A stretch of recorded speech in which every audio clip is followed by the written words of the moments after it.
because this might be the inner chronicle of what we are. And we have to articulate ourselves, otherwise we would be cows in a field.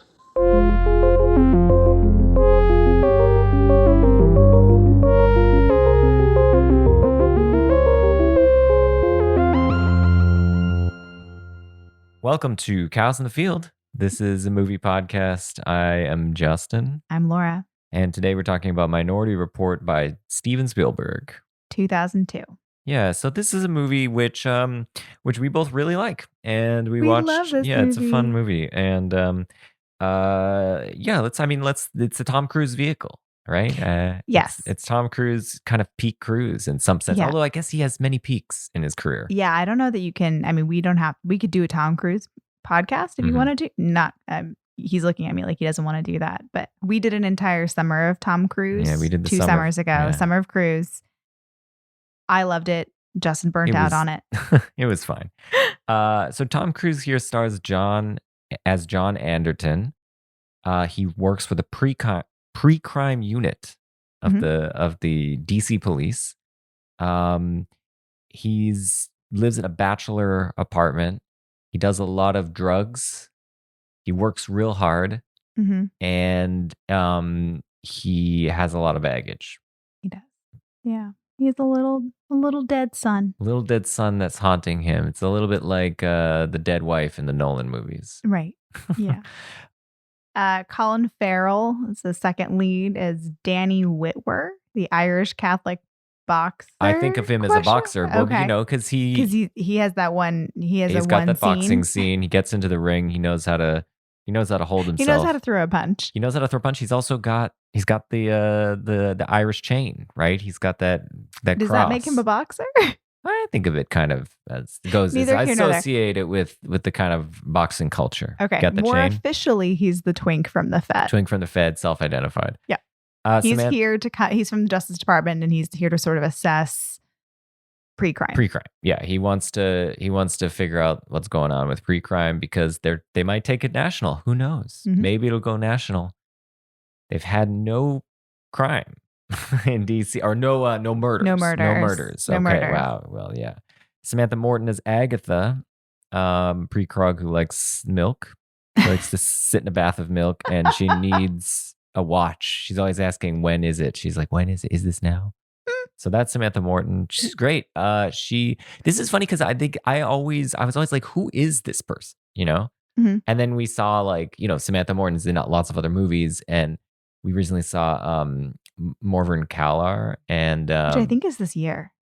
Really? I think it's 2002 as well. Okay, fascinating. Really? Oh my God. Maybe I'm wrong. That's on crazy. Okay, well, I'll look that up, but that's really interesting. Yeah, so that's Samantha Morton. Who's next? Max von Sydow. He plays Lamar Burgess. He's the director of pre-crime, and he's so obviously the bad guy. He's not just because he's got a Swedish accent that sounds very foreboding, but these movies, it always goes all the way to the top. It always goes all the way. I mean, yeah. I mean, maybe in 2002, people were like, maybe it could be anyone. And from now, we're like, it's obviously he's the bad guy. LA Confidential, every movie, it's always the sort of elder statesman white guy. Yeah. Good call.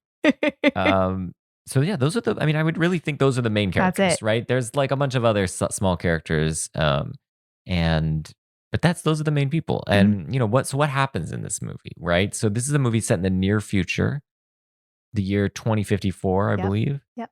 And everything's looking really good. It's no murder, driverless cars, eye scanning, facial detection, and you've got what's at the core of it all? Pre-crime. Nobody can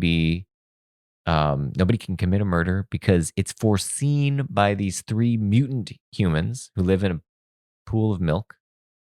And then they scan their brains. They have some sort of brain scanner on them that checks to make sure it sort of takes them image from their mind and puts it on a screen. Projects it on a screen, right.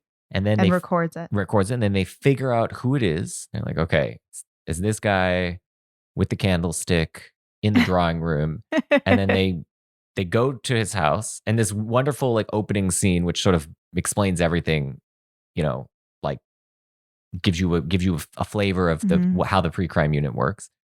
And they stop the guy from killing his wife. And you're like, man, this is really cool. But of course, nothing is ever perfect. And guess who shows up? Danny Whitworth. He's from the Justice Department. He wants to make sure this is legit. He starts asking a lot of questions. He's asking questions. He's looking asking for too many questions. He's looking for flaws. The flaw's always human, right? Mm-hmm. But Tom Cruise is not a guy that he's a guy who's got the confidence to answer questions like this. He's a true believer. He's a true believer. He does the ball thing where he rolls the ball down the thing and Whitworth grabs it and he's like, you knew it was going to fall. So you're a precog too. And it works. And so then he's sniffing around and what happens?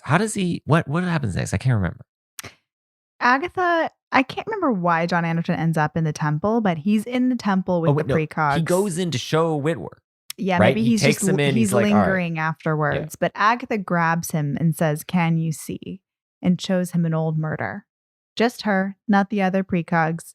The caretaker, Wally, the caretaker who tends to the precogs, was like, "No, that's not possible. And, she wouldn't show you that."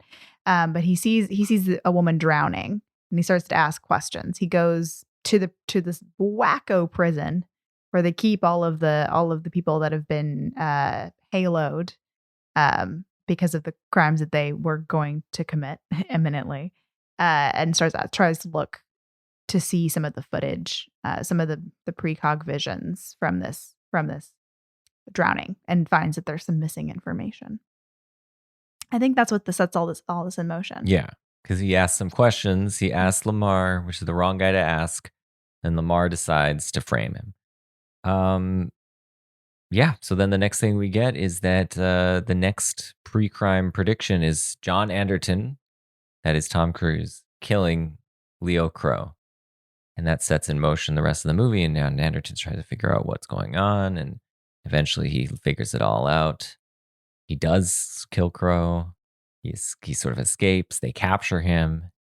He's haloed, but in a kind of magical, almost unreal last 20 minutes coda. Mm-hmm. He escapes from the prison, reveals the truth of Lamar Burgess, and saves the day pre-crime shutdown. So it's a real... Everything just goes back to normal, I guess. Yeah. I mean, yeah. And he has to do a lot of crazy things along the way. He has to take out his eyeballs. He does remove his eyes. That's true. In one of the best scenes. And... he's committed. Well, he's got to clear his name. Yes. I mean, that's very the thing. Important. Like, I was sort of thinking about like why it is that he goes to try to clear his name as opposed to go into hiding. And, to a certain extent, he's fighting against himself because, as you point out, he's a true believer in pre-crime. So, if he clears his name, then that will show, like, it's the very dilemma that Lamar faces at the end, where if he clears his name, that shows pre-crime doesn't work, right? So he in a way has to go through with it to like save his what he cherishes as his career, right? And we learn why Anderton cares so much about this. It's because he cares. He wants to prevent anyone else from ever having to lose a loved one, because he himself, we learn, has lost his son. He was at a pool with his son, and the son's kidnapped and presumed dead.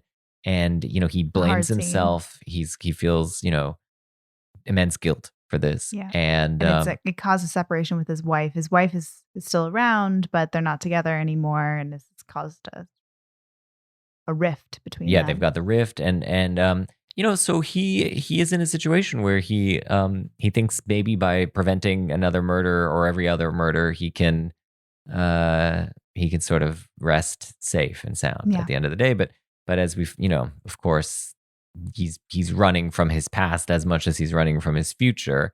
And, he's put in this dilemma where he really can't avoid doing what he has to do in some sense. And, the precog is vindicated to a certain extent, and then he has to ultimately fight against the pre-crime unit. But yeah, I was just thinking, like, if you were accused of this crime and you knew exactly how you were going to do it, it'd be very easy to not do it. So Yeah. it's sort of because he's trying to prove his innocence too much that he runs head first into doing the very crime he's predicted to do. And so I do find that interesting that in a way he sort of is his own worst enemy. Yeah. It's fun watching him run around and jump on driverless cars. There's so much running. Everybody runs. That's what he says. Everyone runs. Everyone runs. Running is a central theme of the movie. Absolutely. So one of the things that it's fun to think about with this movie is that the future is really interesting, right? The future is something where there's a lot of driverless cars. They're kind of going up and down buildings. There's retinal scans. This is your dream, we should say. You are obsessed with driverless cars. Well, I think in the end, my ultimate dream, I'm going to come clean on this one. My ultimate dream is VR plug-in. My ultimate dream really is everyone lives like the precogs live. You're in a milk bath. It's warm. You have all your nutrients provided for you. You're psychotic. And you just VR everyone else. It's like you're in a virtual world completely. Or here's another way to put it. My dream is to be haloed and then live in my little halo sack. Right? In the prison. That's my ultimate dreams. Right. Prison halo sack. Cool. Now, second best is if we have to leave the house, then I pick driverless cars over non-driverless cars. Because at least driverless cars, not going to get in accidents as much, also can get work done in the driverless car, can do other things. I'm not no distracted driving. I could just be watching Minority Report in my driverless car. Right. The other thing I like about it is the driverless car drops you at your door. There's no like, dropped you at the garage and you got to walk in. No, right in the door. Yeah. It just opens up into the living room. You just walk right in, right to the Chinese food that you've strewn throughout your apartment. And his apartment is grody. Yeah. And then you just pop in the old VHS tape of your dead son. No delays. Just go straight in for it, right? You don't got to go through the garage and the mudroom. Just go straight Justin's in. really interested in efficiency. This is what this is about. The driverless cars are super cool. Do you agree on this one? You're into I don't trust them. Like I said, my iPhone like barely functions. I'm not getting in a car that's like run by a computer. That's madness. I would definitely like to just feel strongly about human error over computer error. I see. So you take, but what if you? I see. So, but what if the error rate was lower? I meant visually, they're cool in this movie. Yeah, but what if the error rate was lower, but it was just not done by a human? Then you're cool. Then you wouldn't be cool with it. Wait, say that. So I'm thinking like, suppose humans, the rate of human error is as higher than the rate of computer error. Yeah, which is probably true, but I feel like the computer error is more disastrous. Oh, I see. So I see.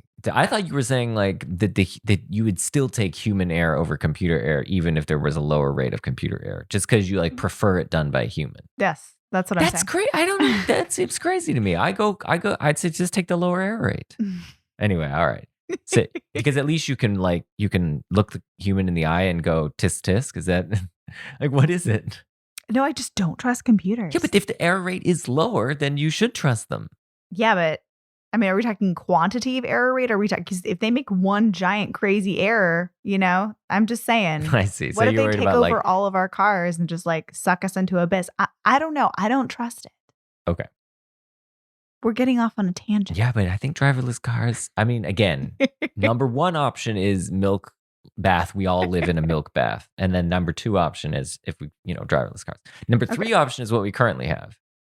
Yeah. Which is worst. Yeah, no, I think the worst too, especially in Massachusetts, is this like roundabout situation where you have to like have a PhD in psychology to understand what the fuck the other driver is thinking. Yeah, it's like a game theory where you're like, all right, here we go. Like you got to find the Nash equilibrium for when you're going to jump in the like, am I dealing roundabout. with a psychopath? Am I dealing with somebody who's overly cautious? Like, can I go? And like, you know what I mean? When you're trying to And then you gotta calculate not just their velocity, but like what their brain state is. And then you got to throw in like a couple pedestrians who are like looking really unsure about whether they should cross. And as they're you like slow down, they think, students they think like you're thinking that you're going to slow down for them, but you're not. You're slowing down to merge into it's a nightmare. Yeah. I hate it. Yeah. So driverless cars, right? Come on. No human error at all. Driverless cars straight up. But I do think that six sticks are cool. Okay, that's one you like. Okay. Yeah, no, I like the weapons a lot in this movie. There are firearms. I mean, there's like 2 prominent guns in this movie. John Anderton. That's true. Yeah. And the gun that Lamar Burgess is gifted, like the Civil War gun that he then kills himself with. Right. But so they definitely do have firearms, but it seems like they're not used very often because they've got these six sticks and they have the like sonic boom guns that kind of just make people fly backwards. Very cool. Yeah, I mean, though the sonic boom gun, I know it's supposed to be like less dangerous, but like if you sonic boom someone off a cliff, like it's much more dangerous. Well, don't use them near cliffs. Well, I mean, same thing. If you sonic boom them like into a wall, that could cause some serious lasting damage. I thought they were cool. I like the six sticks a lot. I like when they say six stick. Get your six sticks ready, everybody. I have a question about the six stick, actually. Yeah. So you would think an efficient six stick wouldn't just make you like vomit immediately. Projectile vomit. Yeah, because of course if you just do that, then you're like usually right after you throw up, you're like ready to go, right? You feel fine. You're like, okay, now I'm gonna keep chasing you.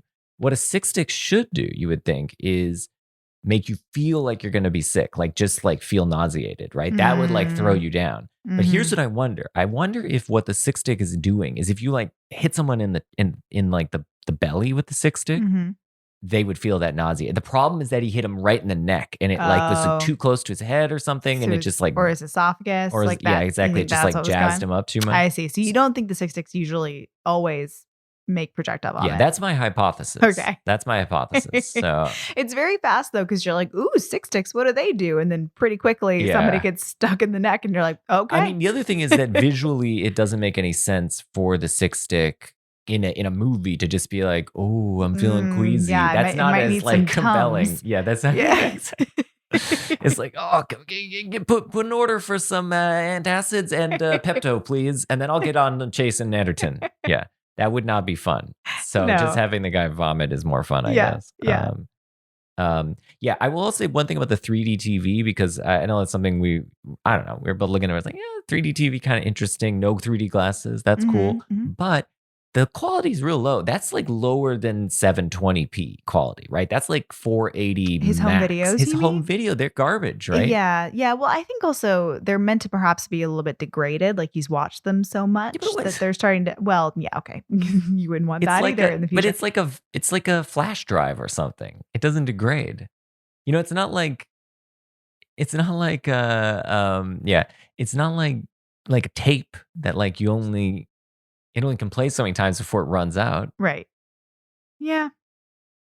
That's how I interpreted it. Yeah. I mean, my guess is that Spielberg needed to have some way of differentiating like what was real from what was the 3D video. And like, if it looked too good, we would just be like, oh, his son is back from the dead or something, right? We would be confused. He needed to make it really low quality to like remind you. Because also this movie, we should mention, the quality of the movie is low in the sense that the look of the movie, in the sense that, and not, the look, in the sense that because they shot it on Super 35 high speed, so it's super grainy. It's like massive amounts of grain. And then they blew it out in the bleach bypass, right? So this sort of like super high contrast. Everything's overexposed. Yeah, everybody sort of has halos. Yeah. In fact. Yeah. Everybody's kind of glowing at the edges. Yeah, and it's washed out. So this like looks kind of grungy. And so if you had no way of differentiating the video from the grainy film, right, it might be hard. So it could have just been like, give it a pass. For filmic reasons, we need to have this, or else the audience will be confused. Yeah. But still, I'm thinking, if my future 3D TV isn't 4K, I don't want the future. If it's not it's 4K or bust, as far as I'm concerned, for 3D TV. When's the last time you watched a DVD, and what was your reaction to it? Yeah, so this is a good story. So we watched the last time. No, actually, but the last time we actually was remember we had to watch Valley Girl. because the only way we could get Valley Girl was on DVD. We had to Okay. buy the DVD and watch it. Okay, but before this, That you was for swore the off Nick DVDs Cage. for forever and Yeah. ever. Amen. Yeah, I swore them off because we watched Godfather. And I had the Godfather box set from my parents, which was just a DVD set. And we watched it, and it was garbage. It looks like garbage. Justin was throwing our DVDs out the window. He's like, I'm never doing this again. Yeah, it was absolutely like a horrible experience because that's a 3-hour movie. So just imagine having a horrible, and you can't stop because you're with friends. Right. And you can't just be if like, it were just with me, we would have stopped. We would have stopped and like gone to Walmart or something to buy the DVD, the Blu-rays. But so we had to keep watching. I couldn't just be like tapping out and be like, Yeah. no. And it's 3 hours long. Yeah. And here's why it You're sucks. having an Here's why it aneurysm. really sucks. So it's shot by the Prince of Darkness. What's his name? Anyway, whatever. I The don't know. cinematographer, Gordon. Is it Gordon Herschel? Okay, whatever. And I can't remember his name. Anyway, and so everything is cast in shadows. It's all these darks with like the chiaroscuro lighting, with like everything is super like, framed around shadows and darkness. Now just imagine in DVD compression, the shadows are the things that gets crunched the most because the way they think of it is they're like, well, I'm trying to preserve detail in the highlights, so I'll kill the shadow detail and it won't matter. Well, then every shadow you see is just a bunch of blocks. It's just a bunch of like little blocks, artifacts that are just like fritzing in and out. And now you're talking about a movie where 80% of the frame is shadow in like a lot of these shots. So you're just looking at a bunch of like Lego blocks. I'm like, this sucks. This sucks. This is supposed to be one of the best movies ever. We're just sitting here watching like Lego Godfather version. I just like, why would I do this to myself? And yet I did it. And so then after that, I vowed I will never, ever, unless I have to, in the sense that like there's literally no other way to watch the movie, Right. watch another DVD. Yeah. And So this is all to say, future TVs better be 4K. They better be 8 times the quality of HD. Right? Yeah. 10 times the quality of HD in 2084. No, you don't really need it. There's a certain point where 2054. pixel count doesn't really matter, and you want something more like bit depth or whatever. But Okay, like whatever, but Justin. I'm What are you saying even saying? 4K is probably good enough. Okay. Okay, but 3D and 360 VR maybe then you want to go a little higher. But I feel like you're just speaking Latin at this point. I don't know what you're talking about. I'm talking about quality of video, okay? And I'm just saying, like I think Spielberg was probably didn't have a good home theater at the time, so he was like, yeah, this probably looks fine. But now looking back, I'm like, this is nothing. Are you trying to say your home theater is better than whatever Spielberg had going on in 2002? 2002? Yes, totally. I think 100% because he probably didn't. There weren't Blu-rays back then. I'm pretty sure there were just DVDs, or Laserdisc, right? Mm-hmm. But so best he's got is Laserdisc rocking on a 480 screen, right? I don't think there's any projector that's pumping even 720. Right? Definitely not 1080 on that. So mine's better. It's totally better. And we have local dimming and everything. Granted, we don't have an OLED TV, but if you had OLED, it would be even that much better. So now everybody's going to know we don't have an OLED TV. I know, it's embarrassing. So embarrassing. I chose for bigger over OLED. It's just one of those things. Oh my God. Okay, Back to the Future. Justin was talking about the physical media, John Anderton looks at these home videos via little slides, and we were, that doesn't seem right. We don't use anything physically we have Blu-rays, but in the future, I imagine everything's just going to be there's no reason on to the have cloud. The only people who are going to have physical media in the future, my prediction is like people who are distrustful of streaming media. It's going to be like you're going to be such an old person when you grow up. You're going to be like all like I'm already an old our person. child's generation is just going to be like, why would you ever have anything physical? You just stream it. You just like license the content per page, right? Like you pay like $0.10 a page per book, right? And like you watch per minute and shit like that. Mm-hmm. And like we are sitting here like, no, but I bought the whole book and then I could read it anytime I want. It's going to be like, that's so lame. Why would you do that? That's so dumb. Doesn't make any sense. Yeah. Anyway. I look forward to those conversations. Yeah, that's when going to I'm happen. Hoarding all my books. Yeah. Yeah. So, but so that, I don't think that quite gets it right. Although for the same reasons as you point out about the quality of the look of the home videos, I think it's more cinematic it looks better for him to pick up a physical thing that has a label that says, like, that's right. memories of Sean Yeah. than him clicking around in a computer to start streaming something. But the other thing I was thinking about are the newspapers. There's a scene where John Anderton gets on the subway, which is already dangerous because everywhere you go, your retinas get scanned. So, he's getting scanned as soon as he's in the subway. And then there are a bunch of it's a really crowded subway car and everybody's got their newspapers, and the newspapers, the headlines like flash and change. And they say like, he's on the lam. And there's a picture of Tom Cruise, which is just like Harry Potter. That's how the newspapers work too. The moving images and it's sort of magical paper reminded me of magical parchment in Harry Potter. Yeah. Which, we do get the news that way. If there was breaking news, it would be like that, except for everybody would be on their phones. Yeah. Yeah. But I mean, I think it's getting it mostly right in that regard. Yeah. It's like a Twitter it's a Twitter feed that's updating. Right. I exactly. Like that. That's it's good. just that there's no way anybody's gonna be holding a physical newspaper in 2054.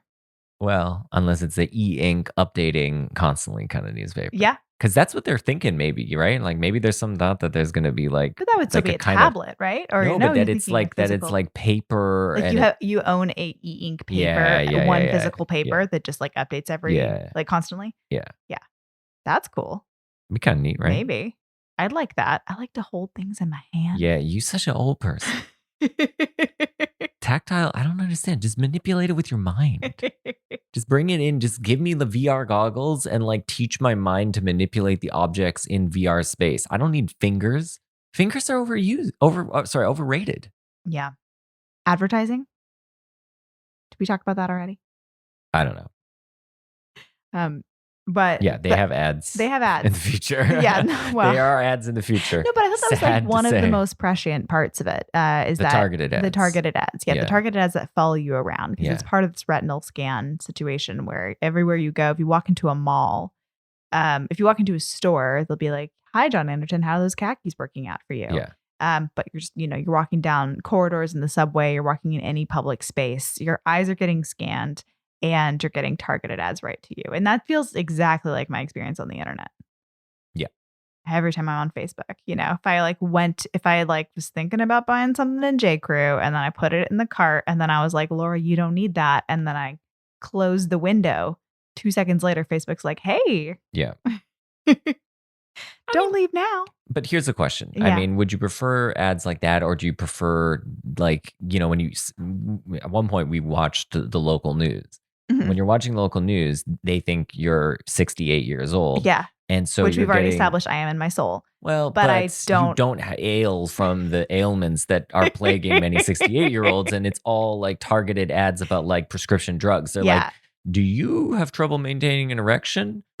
Do you have rheumatoid arthritis? Yeah, it's like autoimmune diseases, ED, and Chantix. Yeah, Chantix and quitting smoking. Yeah, so it's like I would personally prefer the ad to just be like, hey, I know you like this stuff. Yeah. And, I do like, I do appreciate that it's quite targeted. I do appreciate seeing things that I might like.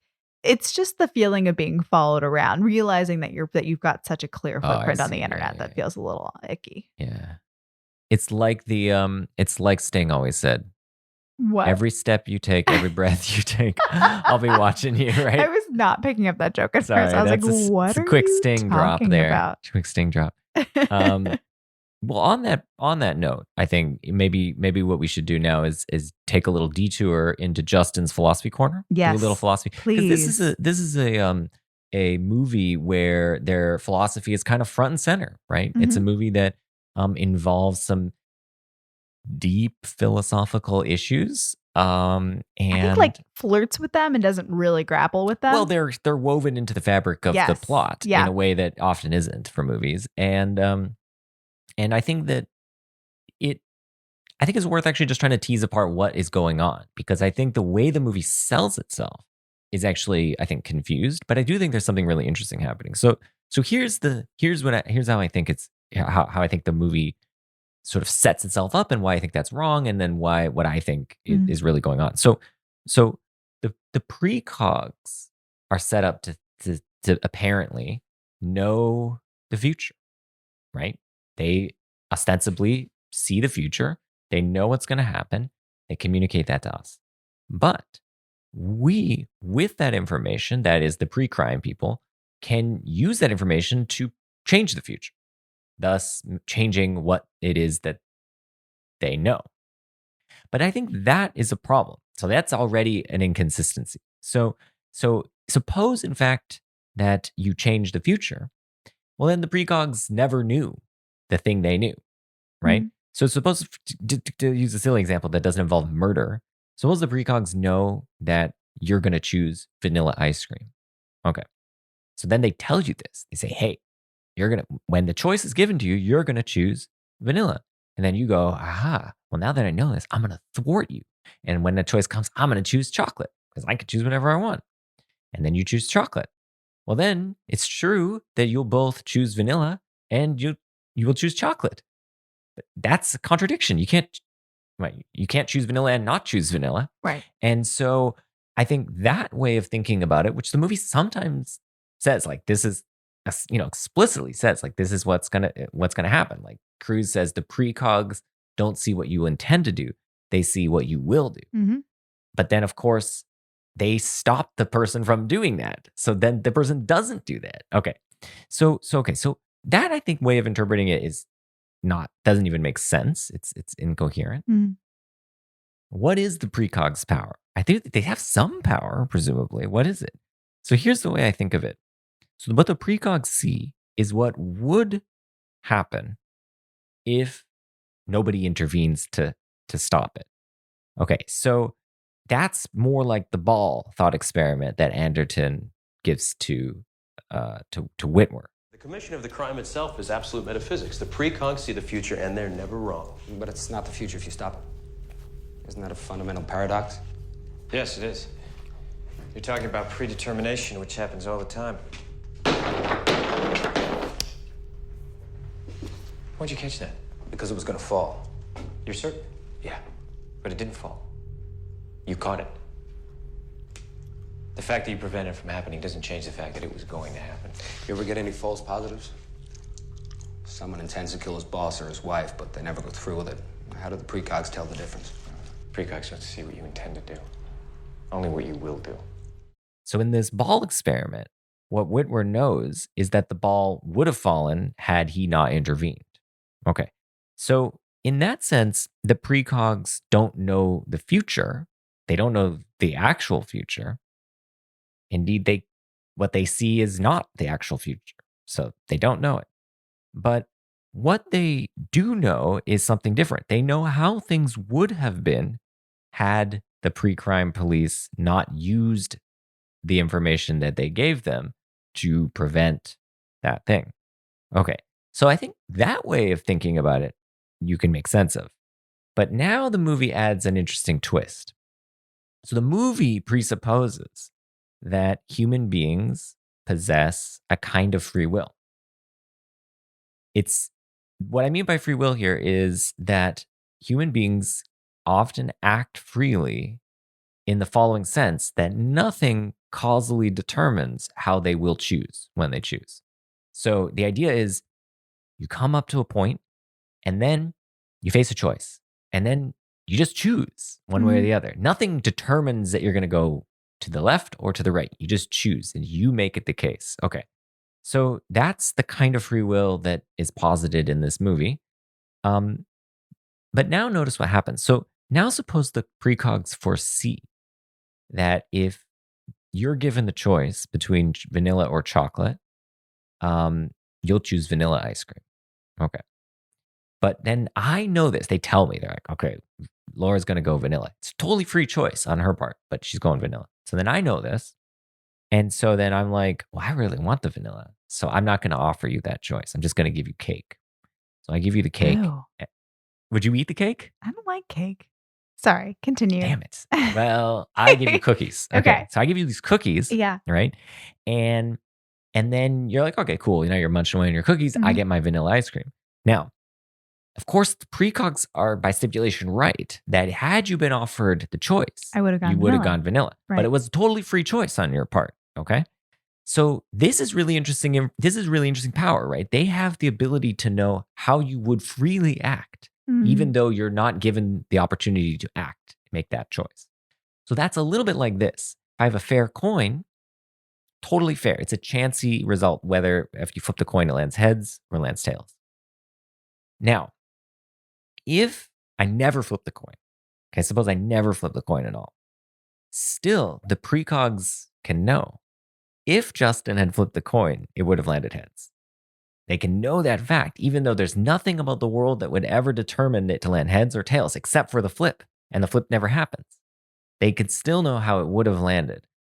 Okay, that's the kind of knowledge that they have. We're like the coin, right? We are like, our choosing is like the coin. Okay, so what's interesting to me is that this is sometimes called, in the history of philosophy, has been called middle knowledge.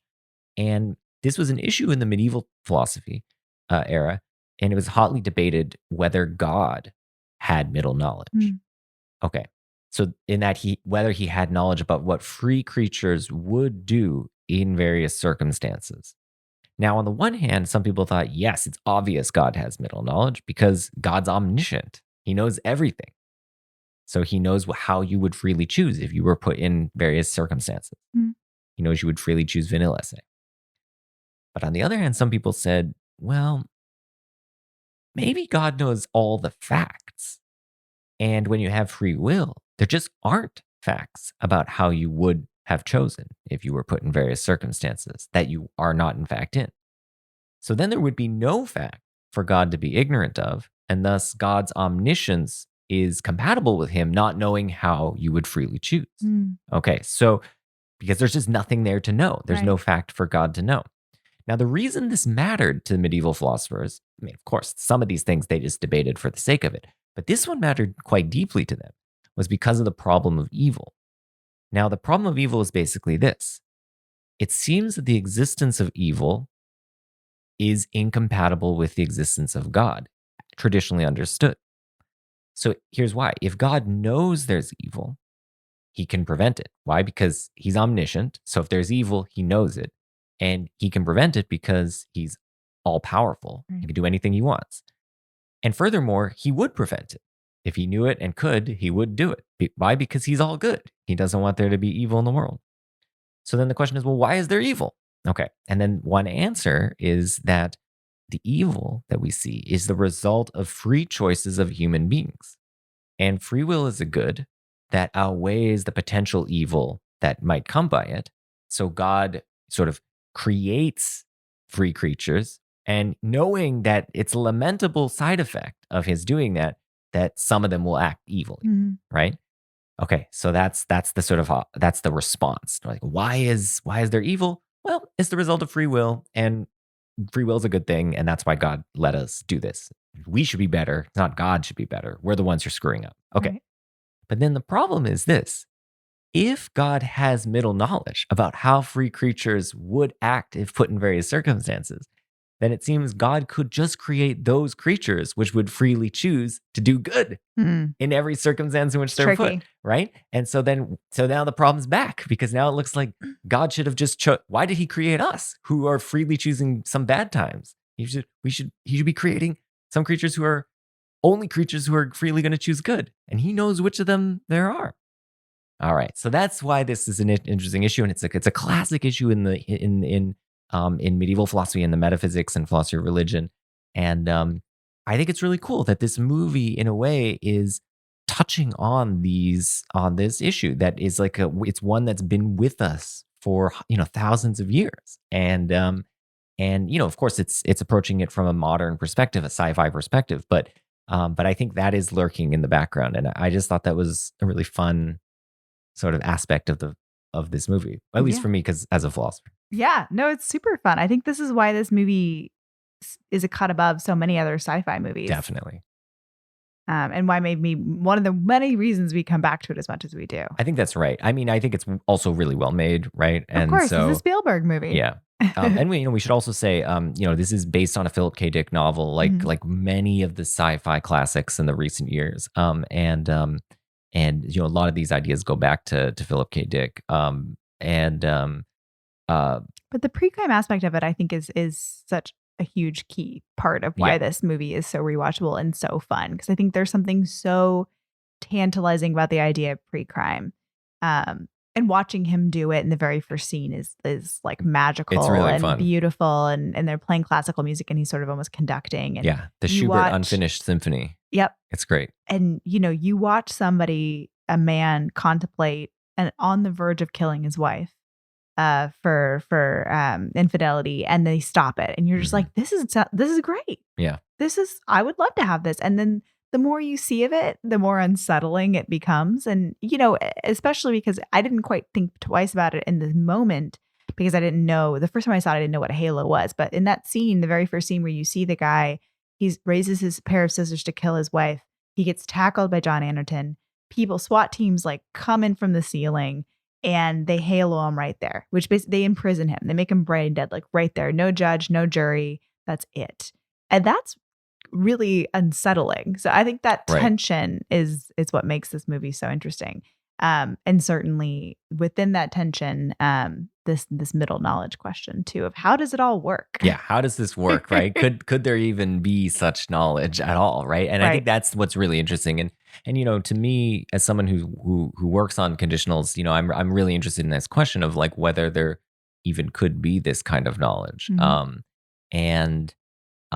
do fall on the side of thinking that there can't be, and that so for me, this movie is not just science fiction; it's science impossibility in the sense that it's not just like it would be interesting if things were this way. It's like they cannot be this way, right? Which I think is kind of cool. Like that like what we're seeing is a depiction of something that is actually impossible for me. Right. It's not just like a debate about whether or not we're going to have e-paper. Yeah, exactly. Yeah, exactly. Anyway, but that's a discussion for another time. We also want to talk a little bit about some of the themes of the movie. And I think, we had a number of different ideas on that. But I think the one that I'm most interested in was the one you were thinking about the vision stuff. Oh, yeah. Okay, sure. We can start there. So there's a lot of eye stuff in this movie, which I was noticing this time around. I mean, obviously he gets his eyeballs removed. So there's a lot of eye stuff in this movie. Yeah. And that's right. We were talking about how they surveil them through the eyes. They're tracking everyone through the eyes. They're targeting them with ads through their eyes, through retinal scans and stuff. And then there's this quote from the drug dealer. The drug dealer guy who has literally no eyes. Yeah, right? His eyes have been removed. He's probably removed them. He's probably removed them because that's what people do when they're bad people is that they get rid of their eyeballs so that they can no longer be tracked. Yeah. And he says, in the land of the blind, the one-eyed man is king. Right. Which is actually a quote from Erasmus, who I guess it was sort of compiled common knowledge or something, or sort of common platitudes or something from in like the 1500s, I think. But actually, can we think about that quote for a second? Yeah. I'm just going to pause to think about that. So in the land of the blind, the one-eyed man is king. So of course, in one sense, that just means having one eye is better than zero. Yeah. Right? Because it's like, look, at least you got one eye. Yeah. Okay. Now, but then in the other way of thinking about it, you think, well, blind is really a metaphor, right? Mm-hmm. So you think like the land of the blind isn't the people with no eyes or people who can't see. It's the people who have two eyes, but they don't use them to see sort of properly. They can't sort of see the world as it is. And the one-eyed man is someone who has has blinded himself to a certain extent to the workings of the ideological workings of the world in order to see more clearly how things really are, to see sort of through the appearances. And that's kind of the situation we end up with Anderton, is that he himself he goes from being blind in a sense, right? Metaphorically being blind. He doesn't understand pre-crime. He just kind of goes with it. He's not a true believer. He's a true believer. He doesn't think about it. He doesn't ask any questions. No questions. He's all in. Yep. And that's why Lamar chooses him, right, to lead it up, is that he's such a zealot. And he's blinded by grief as well. That's right. Yeah.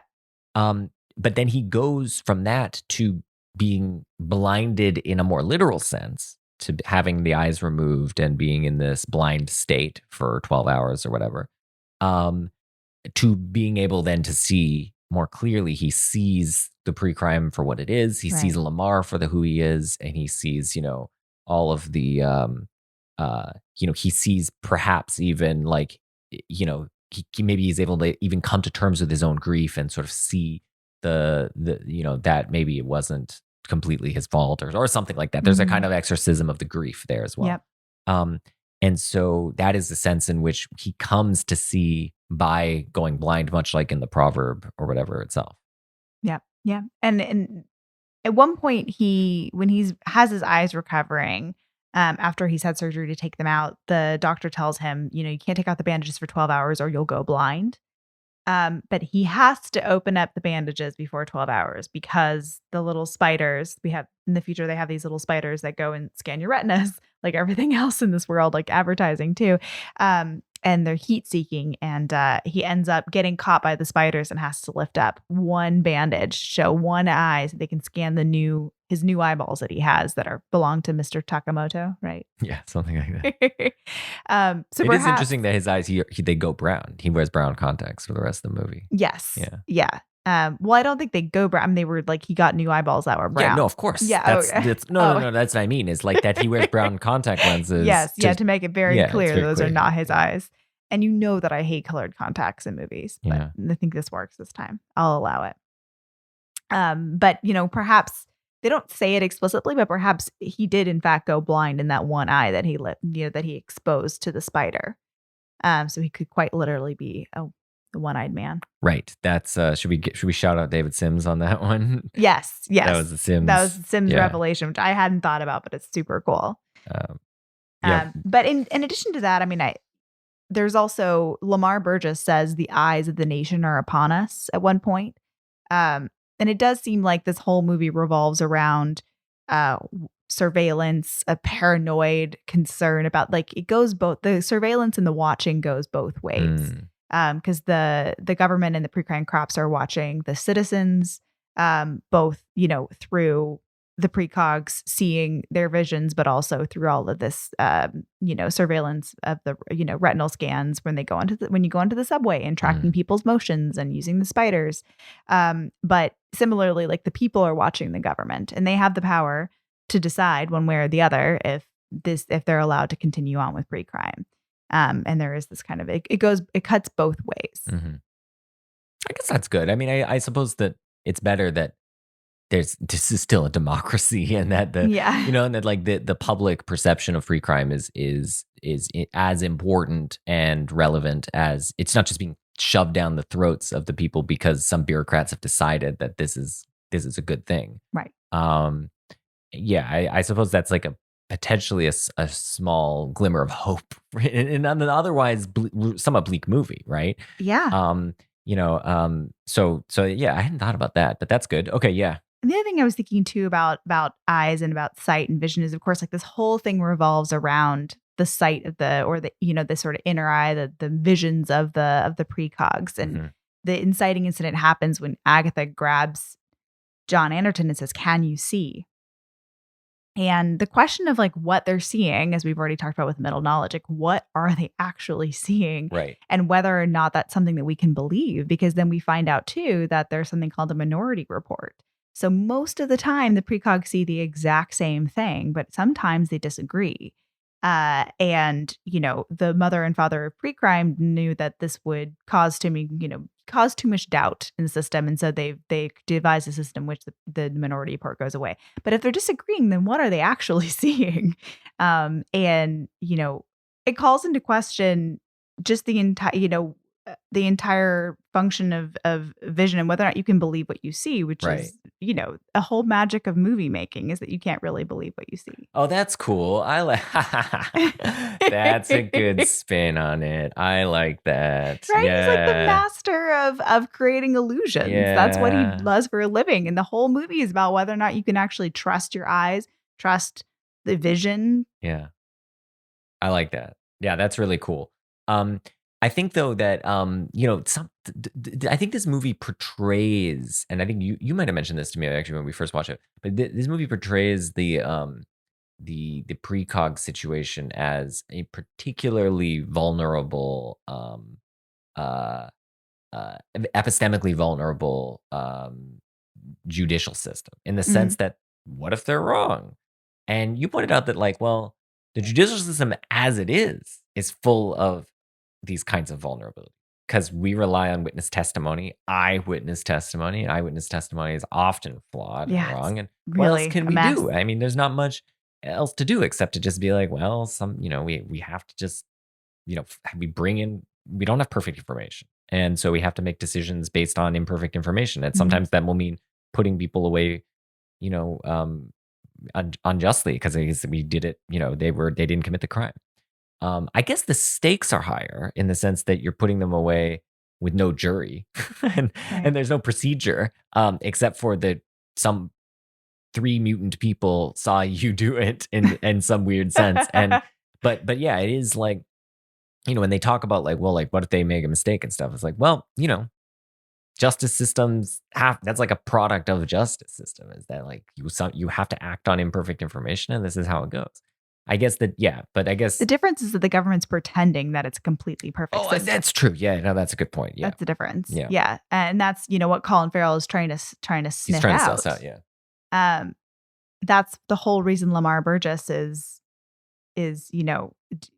going to the lengths of killing somebody, is to make sure that there are no doubts whatsoever about Right.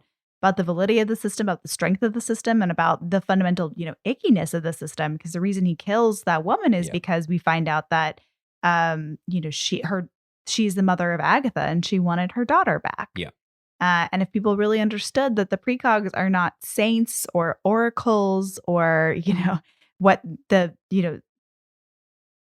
inhuman, because I think, at one point Don Anderson says like it's better if you don't think about them as human. Yeah. As soon as we start to think about them as people Yeah. sitting in that milk bath, then the whole thing crumbles. Yeah, then it is a system of slavery, and you Mhm. see that the whole system is built upon a lie and a whitewashed lie and slaves at the center. And in that regard, it is an allegory for the U.S. in general, like the history of the United States. And yeah, and I think that despite what I said earlier about, I would love to just sit in a milk bath, I wouldn't want to sit in a milk bath against my will. Right. Looking at murder all day. Looking at murder all day. No, I would want to sit No matter how much dopamine they've got you hooked up to. Actually, dopamine is powerful stuff, so I would take that choice.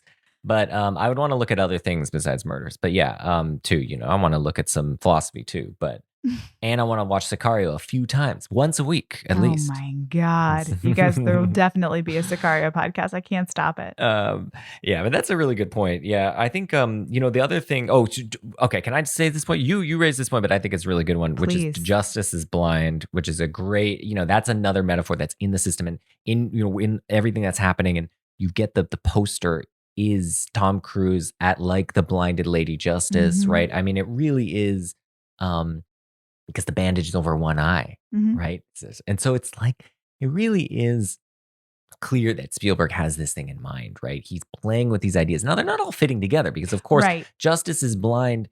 The whole idea is that justice isn't supposed to be like, you're not supposed to be prejudged in the way that, in fact, this system is prejudging you. You're supposed to be given a fair trial. No fair trial in this. Nope. So it is like almost like being deployed, like weaponized against you in a way. But I find it really interesting that he does throw in that imagery. Then the other thing that I wanted to mention about this, about the issue about blindness, is that I think there's the connection between blindness and ignorance. So there's really, it's a dual metaphor here, and I'm not actually sure whether one of these has to be right or if they could somehow both be right. So there's the sense in which you go blind in order to see. But then, right, because like you see the world as it is, and Anderton sees the precog system as it is. But then there's another sense in which you go blind in order to not see, which is what I think happens when I think both Anderton and Agatha are trying to actually find peace, right, and forget the things that, in the case of Anderton, forget or at least get over the death of his son and that guilt that he feels. And for Agatha, it's to just stop seeing these murders. She Right. does not want to have this superpower anymore. She just wants to live a normal life. And so for her, going blind is to lose the foresight and to just become a normal human being and live in this little island in the middle of nowhere where she doesn't have to she's not close enough to anyone to see their future. Mm. And so I think that I think is it's a dual metaphor, and I don't know which way it ultimately should cut, but I Yeah, I think it's love that. interesting that blinding is kind of goes with losing your knowledge, Mhm. losing your foreknowledge in the case of Agatha. Right. For Um, Agatha. She's so sick of the future. she's done with the future. Then the other thought was so Anderton, the very inciting incident for Anderton, like why he's on pre-crime at all, is that he lost his son. And in that scene, there's a couple interesting things. So one is when he goes under the water, he looks up, he can't see his son anymore. Mhm. His son is obscured through the ripples. So his vision is obscured. And then he comes up, and of course his son's gone. And I think that obscuring is important, that he Mm. lost sight of his son for a moment, and then his son was gone forever. And then there's this idea that, well, if he can see the future, he'll never lose sight ever again, because Right. he sees the future, right? So I think that's driving Anderton in a certain way. And then the other thing is these ripples, right? These ripples come back in another way. So there's the ripples in the water as he looks up at his son. Then there's the ripples that Colin Farrell, Whitworth, figures out Anne Lively's death is Right. because the wind is blowing one way and the ripples go towards the dock, and then in the other murder, the ripples are going away from the dock because it happened at a slightly different time. Right. And Right, so right. the ripples are the clue for Whitworth to figure out that, in fact, Anne Lively was really murdered. And so I think it's interesting that, ripples and sort of through the vision, the visual system, like going through a kind of obscuring of ripples, again, it has that double metaphor, and that it can obscure, but it can also enlighten, Mhm. right? Because it reveals the truth to Whitworth. So I thought that Yeah. was kind of cool. I love that too. I love that that's like a good detective novel kind of detail. The ripples going one way, the ripples going the other. hmm And we find out, I mean, he's like a good policeman, Colin Farrell. Oh, totally. Yeah, yeah. And I think when He's probably better than John Anderton. yeah, good point. He Yeah, asked no, it's some questions. It's a good point. Yeah, he's actually curious about what's going on. But I think what's interesting about this movie is that if you watch this movie and then you come to it a year later, or in our case, I think a couple of years later, we don't watch it every year, but we watch it every couple of years, and we're always like, what happened?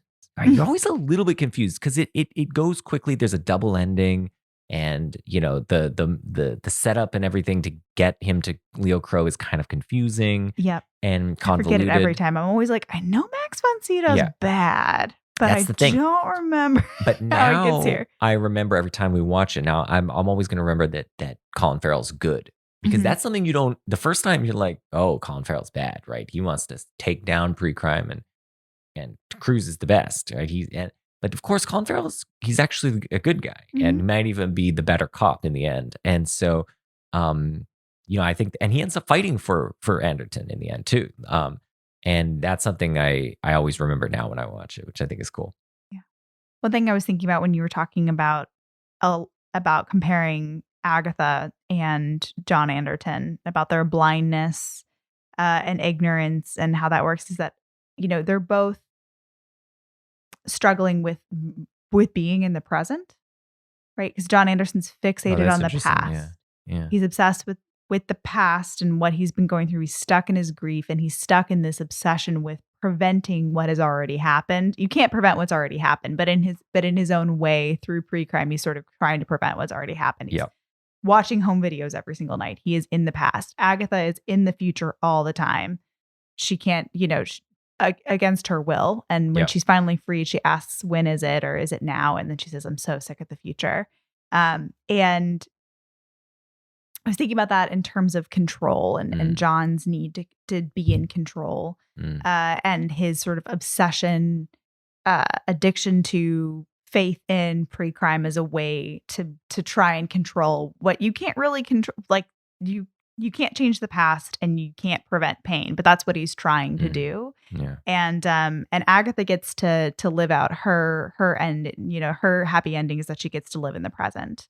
And I think why I wondered when we rewatched this last week, I wasn't so fond of the ending. I felt like it just sort of like felt like it had a little bow on it, and there was a voiceover, and I was like, Spielberg, you just can't help yourself. And in particular, I wondered why we needed to see him back with his wife with a pregnant belly. But the more I thought about it, I thought that was like it was showing that he's relinquishing that kind of control and obsession that he had with the past, and he's living in the present, and he's letting in the possibility of some bad things happening in the future. But overall, you're just accepting life, right? Like that's such an act of faith to have a child again, to start over again after you've been through so much pain before. Right. And it's just like, how bad it could be. Exactly. Yeah. You know how bad it can be. And you're going to open yourself to that possibility. Yeah. Because there also could be so much good. Right. Well, I actually think, I'm glad you brought up the ending, because I was actually reading a little bit about the movie, and there's this theory that I think is quite interesting, which is that the ending is just a dream that he has while in the prison. And the idea is that, because we're told that the people who go to the prison just see what they want to see. They just like live out a fantasy, right? And they're kept sort of happy, but they're in a dream state. And what happens at the end of the movie happens so quickly and so improbably that it does suggest that maybe this is just a dream of Tom Cruise in the prison. In particular, the thing I'm thinking about is that Lamar gives himself away to the wife, which is fine. She might have been able to figure that out. But when but the way she gets Tom Cruise Anderton out of the prison, is she uses the old eyeballs that are just in his box of like discarded office stuff. It's like, hey, you're fired. Take your box out. And he's got the box of goods, and he's got the eyeballs just happen to be in there. Right. And so that's the first improv. Like, why would the eyeballs be in there? And like, how long are they in there? And like, don't eyes just like, wouldn't it be like rotting? So gross. Okay. 2, they didn't change the key card system with the eyeballs. He's already gotten into the pre-crime building once with his old eyes. So it's like HR needs to get on it. Yeah, like that's embarrassing. This guy's now imprisoned, but like, and we know his wife has his eyes, and we're not going to change the system to like, what is going on? So it does seem like maybe that is some evidence to think this really is just a fantasy, right?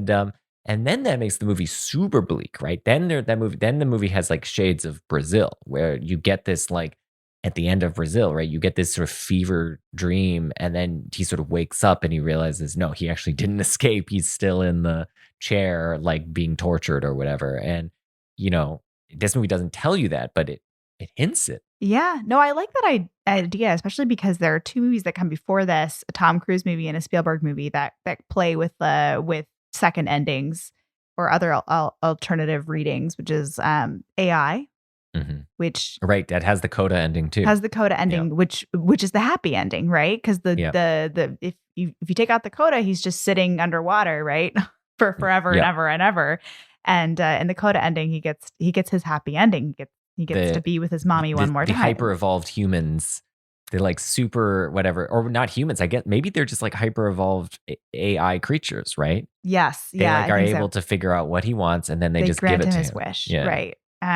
Which I can't. I mean, I know that ending's been really criticized, but I think he did do it because the original perhaps was like didn't test well with audiences. I mean, it's pretty bleak. I mean, it's still bleak because I think he just gets one. I think he just gets one night with his mom. I think they like are somehow able to like bring her back or something one.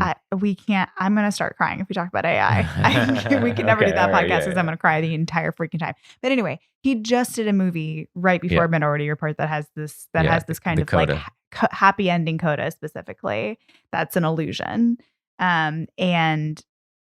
And then the other movie that I was thinking about when we were watching this was Vanilla Sky, which is another Tom Cruise running, needing to clear his name. Maybe he murdered somebody, maybe he didn't. Is this all a dream? ? Movie. Yeah. Which I think I was bringing some of that Vanilla Sky baggage into this movie. What do you mean by that? Just because we are already kind of like primed to think about whether or not something. I remember thinking with the bleach bypass, I mentioned everybody has halos in the movie, and at one point I remember thinking like it looks similar to the 3D video that he was watching of his wife, where she got blurred out on the edges because you said the quality wasn't very good. And at some point I remember thinking, is this all a dream? Right. I see. It's like, he's just like watching the video of himself. Right. Yeah. Right. That doesn't make any sense. The fact that I was like primed to think that at all, I think was because this is right at the Vanilla Sky moment. Yeah. Vanilla Sky is just the year before, I think. Right? So. Yeah. It's really, yeah. I mean, in that sense, this movie fits of its time with that kind of like these sort of twist ending movies with sort of heady, pseudo heady material kind of, yeah. Well, pseudo heady material still going with Nolan. Well, I take the pseudo right out of that expression. Take that pseudo right out and slam it down into the ground. Take that back. Yeah. No, man, Nolan knows what he's doing. I once saw this video of Nolan explaining how he conceived of Memento, like how he conceived of the timeline in Memento, so that how he charted it out in his mind so that he could like film it and understand it. Man, dude thinks he's really smart. Like he conceives of it as a horseshoe. So he draws the whole time frame. He's like, look, here's how it makes sense of it. Draws a horseshoe. And then he says, at each point in the film, there's a line. And he says, what we do is we just go from this scene on this side of the horseshoe to this scene on this side of the horseshoe. And then what we're doing is, and then you can see where they meet in the middle. That's the middle horseshoe, middle part of the horseshoe. And so that's what, and one's going forwards and one's going backwards, right? And so he's just like, that's how I thought of it. And it's like, it's really brilliant once you see it that way, because then you can see how you're going to actually map it out, how you're going to have to like map out the script and map out the shots and edit it and everything. Yeah. And so, yeah, he's just like, yeah, we're just bouncing back and forth on two sides of this horseshoe. Anyway, I can't wait for Tenet. That's all I'm saying about this. I just can't wait. I think it's going to be like Memento to the max. Oh man, the great thing about Memento, similarly with Minority Report, is I always forget what happens in Memento. Yeah, man. Who's the bad guy? Who's the good guy? Right? Yeah, I've no seen spoilers that movie, here, but so many times, but I'm always like, I'm just as confused as Guy Pearson so good. every time.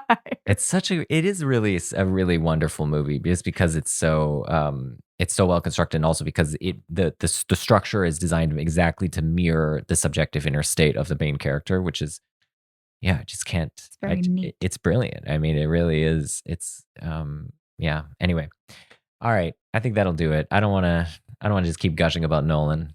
We should in every podcast with just a quick love note to Nolan. Yeah. But this movie is by Spielberg. We like him too. Spielberg's good. Yeah, he's done a lot of good movies. So and our hot take is that we think Spielberg is good. Okay, actually, hold on. Let's end on this. So yes, Spielberg. Let's do Spielberg top 5. Do you want to just grab your top 5? Yeah. What the? Do you have your phone? Oh my god! All right. Well, you're gonna have. I don't know where my phone is. Hold on. Okay. This is a surprise. All right. I'm gonna pull it up. Spielberg top 5. Okay. I'll go for no. How about we got to go descending order 5, 4, 3, 2, 1. Oh, for Pete's sake, I'm not gonna rank. Hold on, I'm just gonna name 5 that I like. No, that's fine. But descending order. Okay? We're gonna go. What do you mean by descending order? I'm not. My point is that I'm gonna do 5 of equal preference. Okay. Okay. Hold on. Because I don't have the wherewithal to rank in real time. That's bananas. All right, you ready? I'll go first. Yeah, I'm ready. Number 5 is. Warhorse. Just kidding. Sorry. Number 5 is AI, artificial intelligence. Okay. Number 4 is Minority Report. Okay. Ooh, okay. Look up. Okay. I'm intrigued. Number 3 is Jurassic Park. Okay. Number 2 is Munich. You put Munich at 2? Yeah. You crazy. And number 1, Schindler's List. Okay. I've seen Munich like once. Munich rules. I love that movie so much. That movie is like the ultimate movie. It's just so many scenes that are just like perfect like movie scenes. We got to rewatch it. It didn't make that big of an impression on me. That movie freaking rocks. Okay, so let me just say it one more time. All right. 5 is AI. 4 is Minority Report.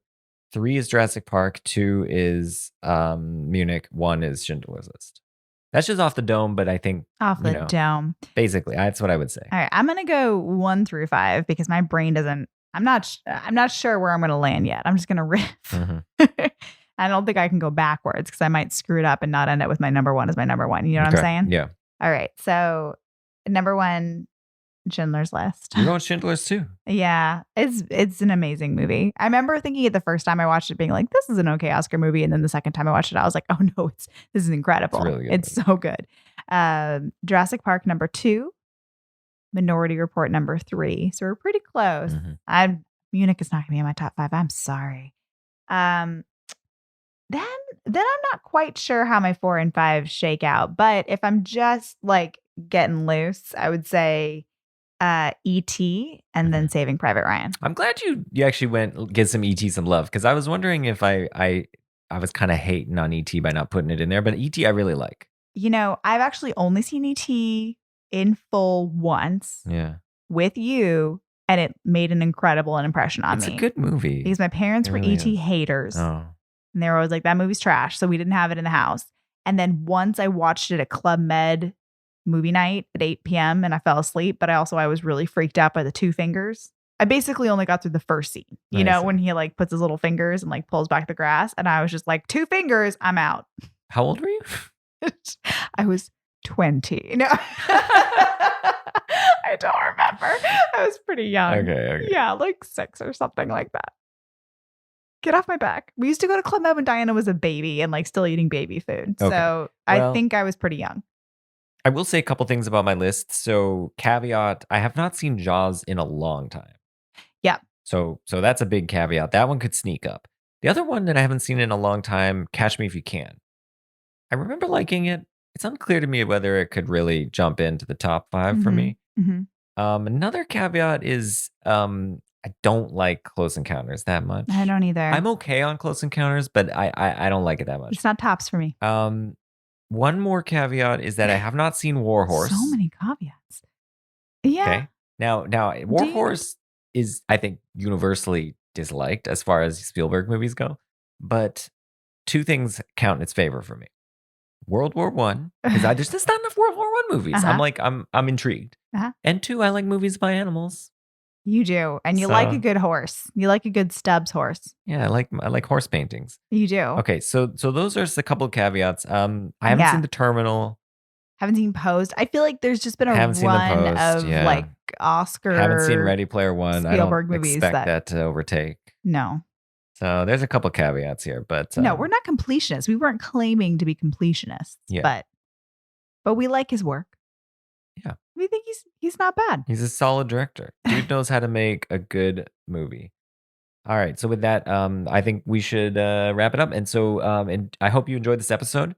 Can I say one of my favorite parts about the movie? Of course. I was just thinking about this. This line has been like bouncing around in my head, but you know, he says he wants to keep his eyes when he's getting his eyes removed. And the guys asks why. And he says, because my mother gave them to me. And Tom Cruise is so charming. Yeah, he can say anything, and you're just like that. This sounds so smooth and natural. So smooth. Like he just thought of that right on the fly. I know. He's the best. Justin's making an face. He's fine. Because my mother gave them to me. Yeah. That's my favorite part. My new favorite part. Hold on, real quick. Yes. Where is this? This is one of your favorite Tom Cruise performances? Would you say? Yeah. Yeah. Okay. Yeah. Just wanted to ask on that. Yeah. Yeah. I mean, I can't differentiate it from any of the other Tom Cruise performances. So rude. So rude. I don't know. You know, much what can shade I say? on Tom Cruise. America doesn't even deserve him as an action hero. He's just maybe our greatest movie star. Yeah. He's a weirdo. No, he's a weird person. I'm not saying he's not a weird person, but I think he may be our greatest action star. Maybe our greatest movie star. Okay. The chips are down. Laura's putting her bet on Cruise. I'm putting my bet on, I don't know, but probably not Cruise. Maybe Dwayne The Rock Johnson. I don't know. But not Cruise. We're gonna watch San Andreas Fault next. That's gonna be our next podcast. Movie blows. Oh my God, what a waste of time. Remember that time we were like, hey, let's go see a movie. Like, like we wanted to see a movie and Yeah. before we decided what movie to see. Remember that? We were just like, that hey, I happens just want to to us see a movie. literally every Memorial Day weekend. Yeah, we're like, let's go see a movie. That's like, also why we ended up seeing that crazy X-Men movie. Every Memorial Day weekend, we lose our damn mind. Last Stand, right? X-Men Mhm. or Yeah, is it and we Last pay Stand? for like a No, really wait, it was expensive Age of 3D Apocalypse. movie. Age of Apocalypse. That movie also was total garbage. Which one was worse? I'm asking myself questions now. San Andreas is worse. I'm gonna say Apocalypse was worse. Okay. I think Apocalypse was just a piece of junk all the way through. At least with San Andreas, The Rock was like looking good. Maybe, I don't know. He had his he was at his strength on, and there were a couple scenes where they had to slow down Mama Cass. Right, Mamas and the Papas with the rolling. You like the slow down Mamas and Papas? Yeah, earthquake scenes. Actually, that was just in the trailer, but I think that made it better for me. Just that the trailer featured A slowed down song. a slowed down California dream as the waves of the earthquake destroys California. Shout out to all our friends in California. I hope everything is well. We're not excited about the prospect of an earthquake. We're just excited about watching it on screen. Yeah, okay, so with that, let's end. Thank you for listening. I'm assuming most of you didn't make it this far, but No. if you did, congratulations. You made it to the end of the podcast. And we'll see you next time. Thank you. Bye.